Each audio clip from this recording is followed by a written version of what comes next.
sa Correctional Institute for Women sa Mandaluyong.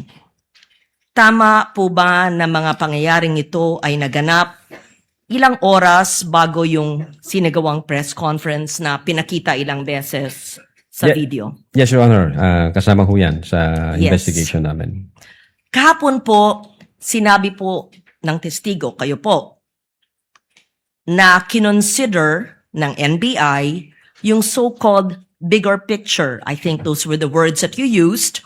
Sabi niyo pa, you put all the pieces of the puzzle together in your own words. Yes, Your Honor. Yes. Para malinaw lamang sa impeachment court, trying to absorb everything, saan po yatang bahagi ng affidavit of investigation nakasaad yung mga factual findings ng NBI tungkol sa mga pangyayaring November 22 and 23 bago yung press conference? I was perusing the affidavit of the investigation and I could not find the detailed circumstances leading to November 23, where admittedly there was emotions like an emotional hyperbole or an outburst, but the events leading to the press conference. Saan po yun sa inyong affidavit? I think, Your Honor, nasa affidavit of transcription ho yan. I Transcribe po yan as read attachment. it a few times. I could not see the detailed events leading to that, having mentioned the medical emergency, the transfers to the Correctional Institute for Women, and so that the person who will read the affidavit will have a accurate, factual, and complete appreciation of the events leading to the press conference. Yeah. Perhaps your view, having been the person who filed the complaint, may have a different, perhaps, appreciation from my view because I find it somewhat incomplete. And that is just my comment on this because you clearly said you put all the pieces together.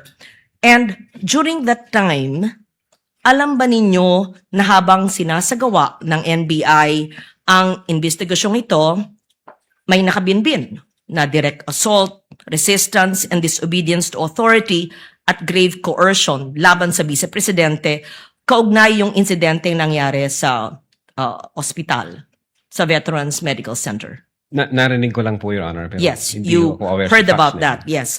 And was there an investigation that was done regarding that incident? I think ang focus po namin, Your Honor, is yung violation ng grave threats by the Vice President and inciting to sedition. Now, pagdating ho doon sa nangyari sa Vice Presidente, yun nga sabi ko, hindi ako aware sa kabuuan ng facts na yon. Baka yung ibang agency nag-imbestiga po doon, hindi ako aware, Your Honor, doon sa circumstance na yon. And so, would the answer, Attorney Lotok, be a no? Were these taken into consideration in the investigation? Again, Your Honor, nasa Or would this be a yes, meaning it is contained in the affidavit, which I'm trying to look for as well? Nasa affidavit of transcription po yung nangyaring usapan during that time. Nag-execute ho ng affidavit of transcription ng agent on case, Your Honor. Actually, ilang beses ko po binasa yung affidavit, and what I see is there was a focus on the October 18, but on all the events on November 22 and 23, the detailed events leading to the emotional outburst did not seem complete. And that's what I'm trying to elicit from Attorney Lotok, our witness, because when we say that we had considered the bigger picture and all the facts and circumstances leading to the cases of great threat, and inciting to sedition that were recommended, we want to understand the whole process and the factual context in which it happened. Because if you are to take snapshots of events and focus on October 18 and the press conference, it can shock any person. However, if you see as well the events leading to the emotions and the detention of the chief of staff and the vice president herself, iba pa yung kasong ito, iba pa yung nadetina, iba pa yung sinampang kaso at pinagsarahan ng pinto ng ambulansya, kaya nagkaroon ng kasong ganon.